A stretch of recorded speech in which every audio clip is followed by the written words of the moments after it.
आज बहुत ही झटपट बिना दूध के बनाएंगे ताजे नारियल की मिठाई। सिर्फ 5 मिनट और बसंत पंचमी स्पेशल नारियल की मिठाई बनकर हो जाएगी तैयार।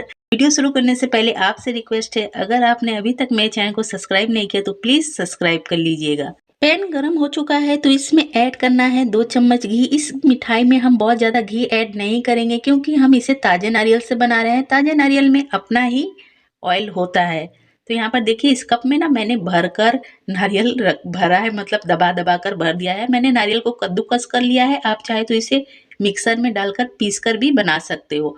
तो 2 मिनट तक हम इसे लो फ्लेम पर भून लेंगे। उसके बाद इसमें हमें ऐड करना है पौना कप शुगर। अब हम फ्लेम को मीडियम कर देंगे। कंटिन्यू चलाते हुए हम इसका कलर चेंज होने तक इसे कुक करेंगे, यानी कि इसमें बहुत अच्छा सा गोल्डन कलर आ जाएगा। हमारा जो शुगर है ना वो कैरेमल हो जाएगा।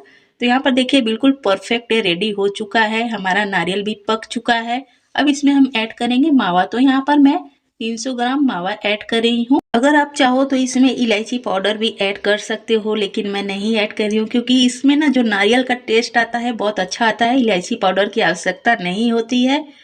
तो ये मिठाई ना इतनी मज़ेदार बनती है कि क्या कहना।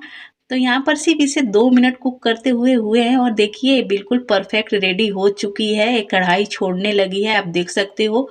तो चलिए इसे फटाफट से कर लेते हैं सेट। इस मिठाई में मैंने कोई कलर ऐड नहीं किया, फिर भी आप इसका कलर देख सकते हो। और बिना किसी भी फ्लेवर के ऐसी नारियल और शुगर के कैरेमल होने वाला जो फ्लेवर है ना, बहुत ही अच्छा आता है, बहुत ही टेस्टी ये मिठाई बनती है। तो यहाँ पर मैंने इसे छोटे से मोल्ड में डाल दिया है। नीचे मैंने बटर पेपर लगा दिया था और इस मोल्ड में मैंने घी लगा दिया था।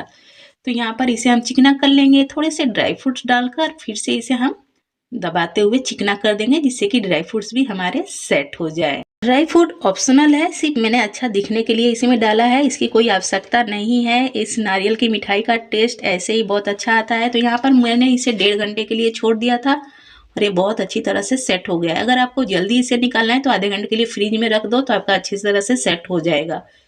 तो यहाँ पर देखिए कितना शानदार सा हमारा ये मिठाई बनकर रेडी हुआ है और कितना बेहतरीन। तो इसे फटाफट से हम उलटकर कट कर लेंगे। कभी कभी हम बहुत देर तक मिठाई को रख देते हैं और हमने जो मोल्ड में घी लगाया होता है उसकी वजह से वो जम जाता है तो निकलता नहीं है। तो अब क्या करना है, उसे थोड़ी देर के लिए सिर्फ हल्का सा मोल्ड को गर्म कर लेना। उसके बाद अपने आप फटाफट से आपकी जो मिठाई है निकल जाएगी। तो यहाँ पर देखिए बहुत ही शानदार सी हमारी, आप इसे कह सकते हो नारियल का केक, नारियल की बर्फ़ी, कुछ भी, लेकिन बहुत ही शानदार सी बनकर रेडी हुई है। तो आप इसका टेक्सचर देखो, मैंने जो पतला वाला अगल-बगल से निकाला था वही तोड़कर आपको दिखला रही हूँ। कितना बेहतरीन, खाने में तो बहुत ही लाजवाब, यकीन मानिए।